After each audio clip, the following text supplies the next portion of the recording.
అదే ఆయన సొంత జిల్లా. ఎస్ఎల్బీసీని ఈయనేదో దవ్వుడు మొదలుపెట్టినట్టు బాగా బాకాలు ఊదుకుంటున్నాడు. మేము వచ్చినాకనే పని మొదలైంది, టీఆర్ఎస్ వాడు 10 ఏళ్ళు మర్చిపోయినరు అన్నారు. కాబట్టి బాధ్యత గల ఆ జిల్లా నీ సొంత ఊరికి పక్కకే ఉంటుంది, 10 కిలోమీటర్లు లేదు. అందుకని అడిగినాం. ఈ రాష్ట్రానికి ముఖ్యమంత్రివి, నీ నియోజకవర్గాన్ని నీ ఊరిని ఆనుకొని ఉన్నది, నువ్వు నేనే చేపిస్తున్న ఎస్ఎల్బీసీ అని చెప్పినావు. ప్రమాదం జరిగినప్పుడు ఖచ్చితంగా పోవలసిందే, ముఖ్యమంత్రిగా తీసుకోవాల్సినటువంటి పనులు తీసుకోవాల్సిందే. 8 రోజులుగా 8 మంది టన్నల్లో ఉంటే చనిపోయినారా ఉన్నారనే తెలియని పరిస్థితులలో వాళ్ళ కుటుంబ సభ్యులు బాధపడుతుంటే మీరు ఈ రోజు దాకా విజిట్ చేయలేదంటే ఏం మాట్లాడమంటారు? తప్పిదం ఎవరిదంటారు? ప్రభుత్వందా లేకపోతే అధికారులదా లేదంటే కాంట్రాక్టర్దే? అన్న, ఈ రాష్ట్రంలో ఏం తప్పు జరిగినా చెరువులకో ఇద్దరు అది తీసినందుకోయి గుర్రపుడెక్క తీసినందుకోయి తండ్రి కొడుకులు ఇద్దరు చచ్చిపోయినరు, రానియరు కదా. ఆ వార్తనే రానియలేదు. మున్సిపల్ కమిషనర్ ఆఫ్ హైదరాబాద్ మాట్లాడారు, ఎవరో ఇద్దరు ప్రైవేట్ కాంట్రాక్టర్ల మీద చర్య తీసుకుంటారు.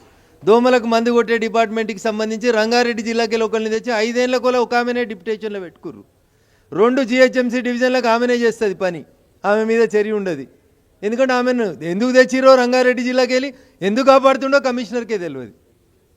చర్య మాత్రం కాంట్రాక్టర్ల మీద తీసుకుంటారు. అసలు మున్సిపల్ మంత్రి బాధ్యత వహించాడు, హోంమంత్రి బాధ్యత వహించాడు, టన్నెల ప్రమాదం జరిగితే నీళ్ల మంత్రి వహించాడు.